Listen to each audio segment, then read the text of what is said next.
Hello planty people, welcome back to my channel. I am Empress and today is the day. Today's the day that we cut up my friend's beautiful Monstera, Monstera Albo that I have been propagating for her. Well, she gave birth to her baby. I have been helping her other baby. And today is the day that the air layering has gotten to the point where someone really needs to get chopped. Seriously, check this out. And so today we're going to chop up and pot up what we have here today and what is already air layered. And then I'm going to also set up this aerial root here for air layering as well. So, are you ready to see what's going on in here? Because I am. Alright, so I'm going to turn the camera around and we're going to get chopping. Alright, so we're all set up now, and what I have here is some standard stuff that I use whenever I'm cutting up a plant from propagation. I have my secateurs, which I am going to clean with some alcohol. So you want to make sure that your blade is clean and sterile every time you do something like this, because you don't want any germs carrying across. Like, these are quite dirty at the moment because my greenhouse actually got crushed in a storm the other day when a part of my my roof eaves actually caved in on top of my greenhouse.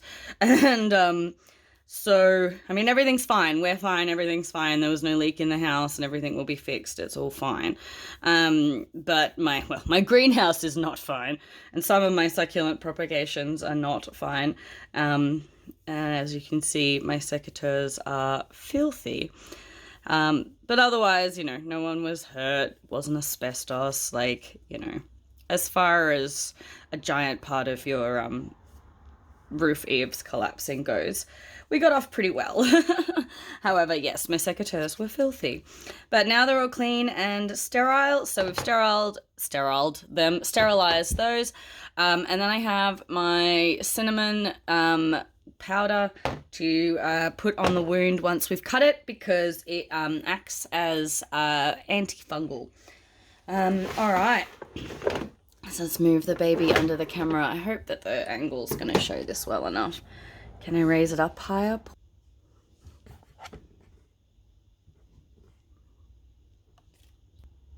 Okay, that's kind of the best angle we're going to get. Hopefully that's okay.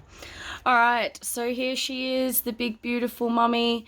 She's got all these leaves which are just doing really well and everybody's happy, and she does have a new leaf sprout popping out here.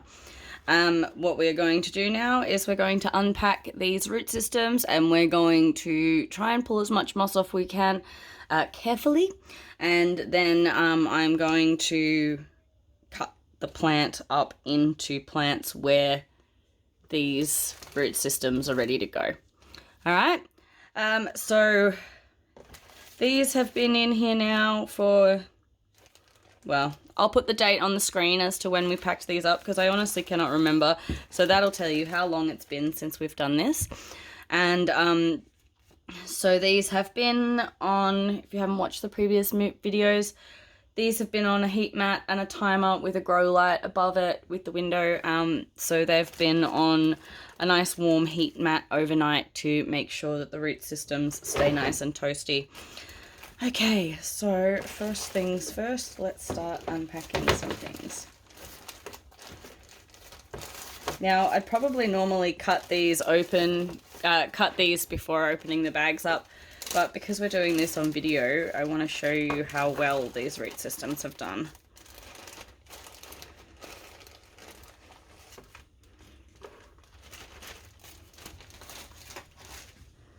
So that's the one we upgraded to the bigger bag in the last video because it had outgrown its little bag.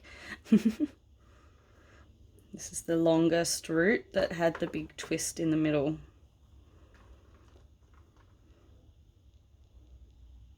I'm really glad I chopped this moss up a bit before it went in the bag, because it's like some of it is still long tendrily bits, but if it was all like those long sphagnum moss tendrils, this would be really hard.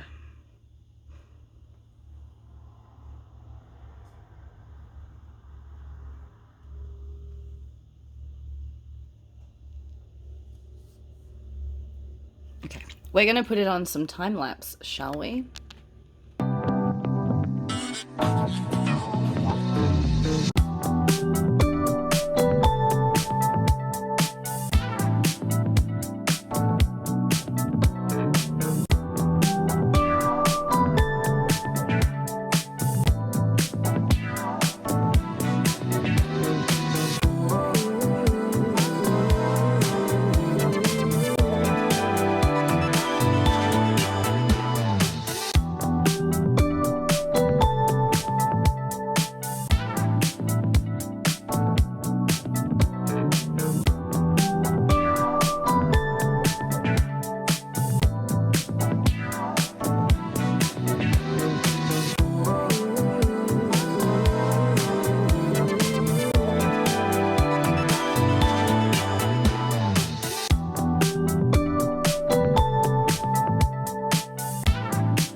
All right, so here we go. I think that's the best I'm going to get that. I did lose one little root there. But otherwise, it looks like it's pretty clear. There's not many other breakages that I can see from in here, so that's good. There's one more little one there.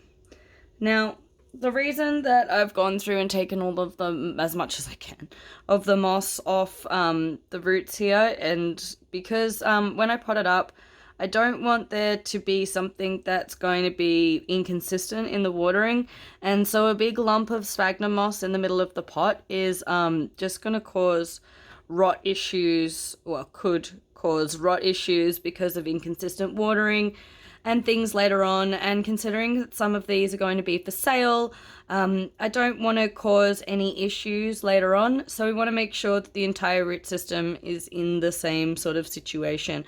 So as you can see, the roots in here have done amazingly well. Like, it's just beautiful how gorgeous it looks in here. There's a few more little ones popping along the aerial root here, and it's still quite long. So I am going to pot it up with this kind of wrapped around into a fairly largish pot, because it is a fairly largish root system, which is good. It'll mean that the plant will establish really quickly once it's cut. All right, so that's number one. And now, just to keep it easier, we're going to just put this back in its little baggie for now, if I can get it back in its bag, just while I do the next one. All right, so this is the one that had the second longest aerial root on it, and this one was looking beautiful the last time we pulled it out, so let's have another little look. This one is starting to go really well. Look at that, beautiful. Now this one I may not even need to time lapse, because there's just less moss in here to worry about. So I'm kind of just letting a lot of the moss fall out naturally, do its own thing. Again, you want to be really gentle. Any open exposed roots that are broken are at risk of rotting, so you know there is that precaution that you want to take when you're removing any moss from any propagations. That's why I've seen people use blenders and like herb and spice grinders and things to, like black coffee blenders, to grind their, to chop their moss up into smaller, like finer kind of pieces. And I think that's a really great idea, so I'm considering that. I usually just chop it with a pair of scissors, but a blender would be much more efficient, because it really would just fall off afterwards. Now someone is attached from there across to there, and I don't want to like, oh, there it is, okay. All right, so this one is looking great, very happy, very ready to go in a pot as well. Gorgeous, beautiful, looking good. Excellent. So I'm just going to pop that down there. All right, and now finally we have this little baby one here, which at first I wasn't sure if it was gonna do as well. How can I do this in an angle that you can actually see it? We're gonna have to just do to the side here. This one was a bit slower, obviously, because this root is a bit smaller. However, I've been able to see through the bag in the last week or so that it's really taken off. So I think it'll be ready to go as well. Yeah, it's looking good. Awesome. So this one obviously doesn't have as much growth on it because it was shorter, but that's enough like little pink, like fresh white tip root growth that I'll be happy to pot it up on its own, and I think it'll transfer really, really well over. Alrighty, so we're gonna change this camera angle just a little bit, and we're gonna start doing the scary bit, the chopping. Okay, so we've got it so that you can actually see what I'm about to do. Now this bit, no matter how confident I say I am or how I feel I am before I go in, I'm never actually confident when it comes to this part because it's intimidating. You know, I'm cutting up someone else's plant. It's more intimidating when it's someone else's plant and it's not even my plant. When it's my plant, it's like, okay, let's screw it up, it's mine. Alright, so what we're going to be doing is we're going to cut here to separate this aerial root here, this one. To separate that into one plant, and then we're going to air layer this here, this little one on the end here, and then we are going to chop here as well, and that's going to be this long aerial root as one plant, and then we are going to chop, now this one's very close to there, so I might actually chop here, and there, so we're going to go there, there, and that's where we're gonna go cutting into her right now. Now everybody hold your breath. Here we go. Now again, I've made sure that my secateurs are very, very clean, and these ones are new, so they're very sharp still. 1, try and cut at a bit of an angle if we can. 2, hooah! Alright, 1 down, and there we have our plant number 1. Look at that. Beautiful. Gorgeous. It's got 3 leaves on there, and we will air layer it so that we can chop it again in here. Alright, so I'm just going to put baby number 1 to the side. Alright. Deep breaths, everybody. And now we're going to go in and we're going to do baby number 2. I'm going to move this so you can see it. Alright, first, we'll do all the cinnamon in one go. It's easier then. Okay. 1 and 2. Make sure I don't get that aerial root at the same time. Hooah! Alright, and that is our big leaf boy with the highest variegated leaf. So let's see if it comes out as the highest variegated plant. This will be the most interesting part of the experiment, I think, is seeing which leaves produce what type of variegation in the plants later on. That's always the most interesting part, slash the most stressful part if you've seen one of my other videos. Okay, and now we're going for the little one on the end here, and then these 2 nodes here are in the soil, and they're going to stay there, and they will grow some new growth points off for us. Alright, you ready? Final one. 1, 2, and boom. Alright, and now we are back down to the one little naked leaf that it started with, which this leaf is aging because it's already produced everything already. So this leaf is starting to get a bit old, but that's fine. It has quite a little bit of, hold on, let me just put her down. So it has quite a bit. It's got 2, maybe 3 nodes in there, and what looks like is popping out already is an active growth point. My cat is being very destructive behind me. Hold on. Okay, anyway. So we look like we already actually have another little growth nubbin down here, which the air layering may have triggered. So hopefully this here will grow into a bigger growth nubbin.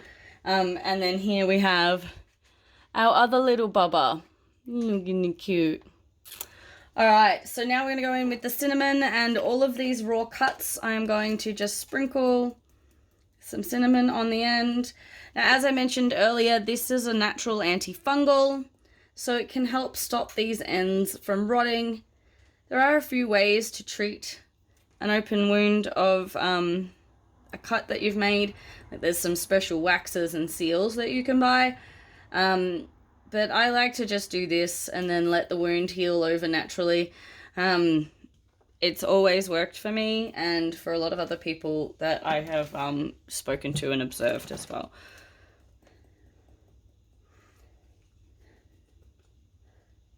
Alrighty. So I've got one left to do. And that's our big boy on the end here.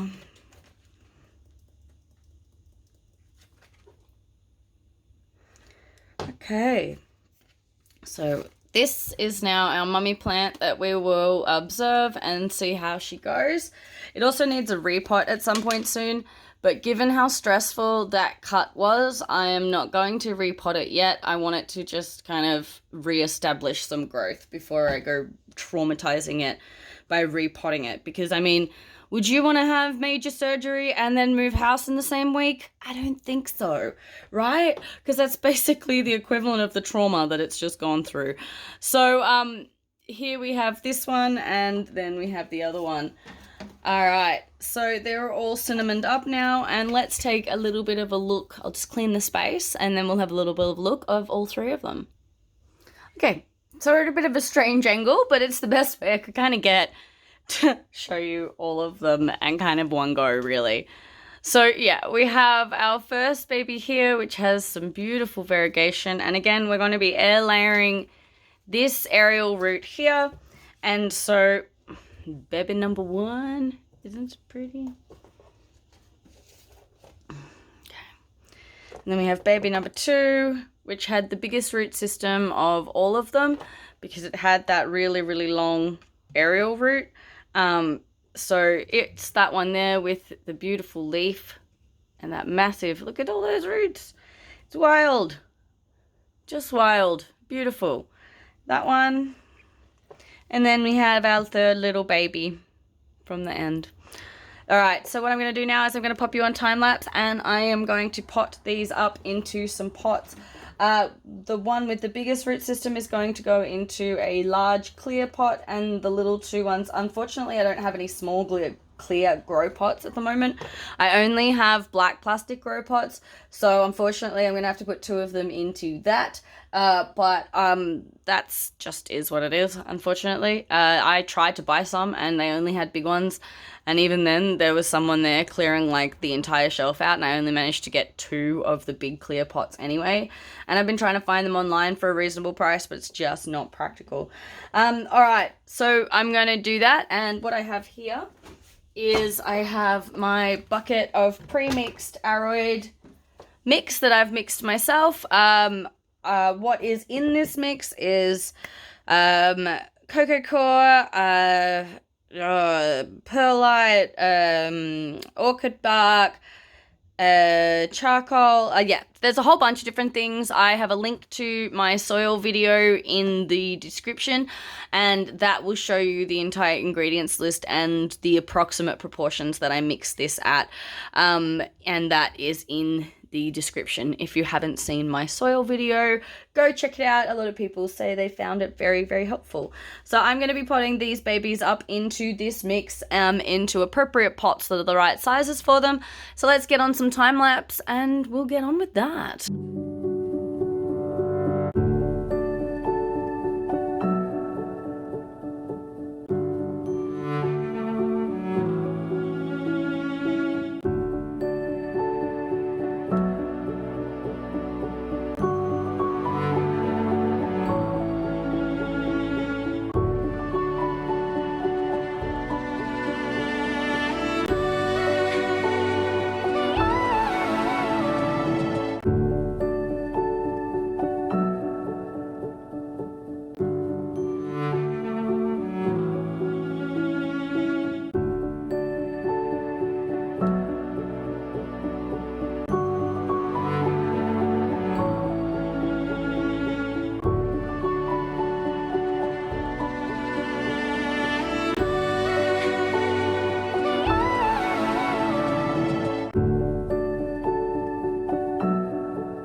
so here we have the 3 pots all potted up.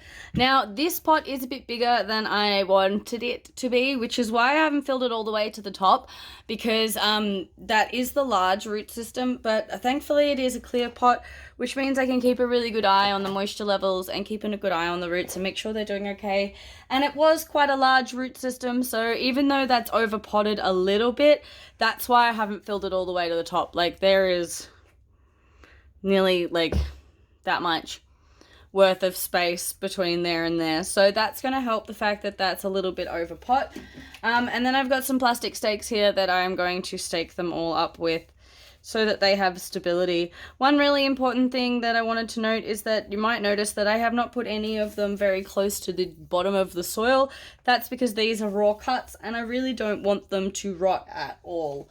So that's one thing that I've done to make sure that they are, you know, not going to get stem rot or anything like that. And these roots are going to have a chance to, you know, really establish the best that they can.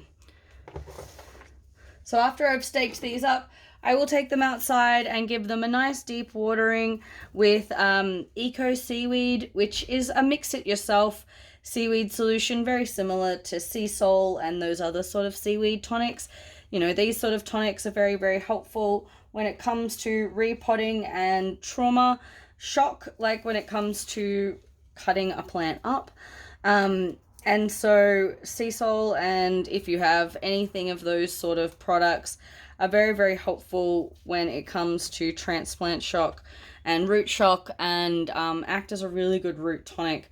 So I personally, use a brand called Eco Seaweed because I like that I can mix it myself, so I can make it strong, I can make it weak, and it also means I'm not paying for water. So sea salt is pre-mixed, you are paying for water and packaging a lot of the time. This one you make hundreds of liters yourself from a powder, so I really appreciate Eco Seaweed. They are not sponsoring this video, however, if they would like to. And then, so we've got plastic stakes for all 3 of these, just so that they have a little bit of stability and there's no kind of falling over or the roots cracking or breaking from the fact that they're not standing up straight all the time. So now they're all staked up, and I will air layer this one soon.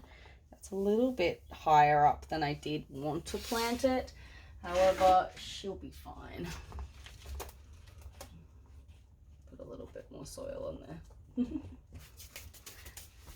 Because we're air layering it, I'll just probably end up repotting it again at a later date anyway. I'm just going to reuse my bag here. Fill it back up with the moss. And then we're going to seal it onto here.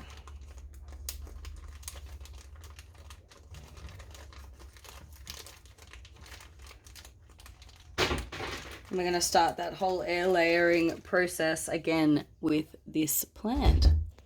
So I got you back on the handheld so I can kind of show you a little bit in close up what I've done. So you can see here the root is out of the soil, that exposed tip there. Let's just make sure that she's getting air. So that exposed tip there is not in the soil because we don't want to have any rot. Same with this one, it's just sitting nicely outside of the soil so that it's all adorable. Look how cute that is. So that's going to spout some new growth from along here.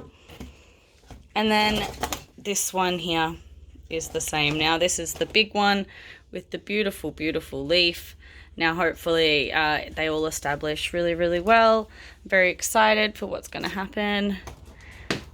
So there we go, the chop is done, and now we have 3 plants in, well, we have 4 plants actually. We have 4 plants instead of 1. Now, like I said, I'm going to take these outside and give them a drink with some Eco Seaweed so they're nice and happy, and then they're going to stay living on this heat mat. I'm trying to give you a better view. I have no idea. Can you see any of that, or is that just the worst view in the world? So yeah, I'm going to give them a big drink with eco seaweed, and then I will keep them on the heat mat on the timers so that they're in the same process of warm at night and nice during the day with their grow light above them. And hopefully in a few weeks we will have some growth nubbins, and then we'll be able to see what sort of variegation is going to come out of these. There we go. That was a little bit stressful, but we did it. Thank you for joining me. I hope you enjoyed this video today of the finally chopping up the baby Monstera. Were you as anxious as I was? Because I was really anxious. But it had to get done because those air layerings were just getting too big and it just needed to happen. So thank you for joining me today. I hope you enjoyed this video, and if you are just joining me for the first time, go check out my other stuff. Go check out my soil video. Please like and subscribe, and check out my Instagrams and, you know, all that junk. Yeah. Thank you for watching. Keep growing like your plants. Bye.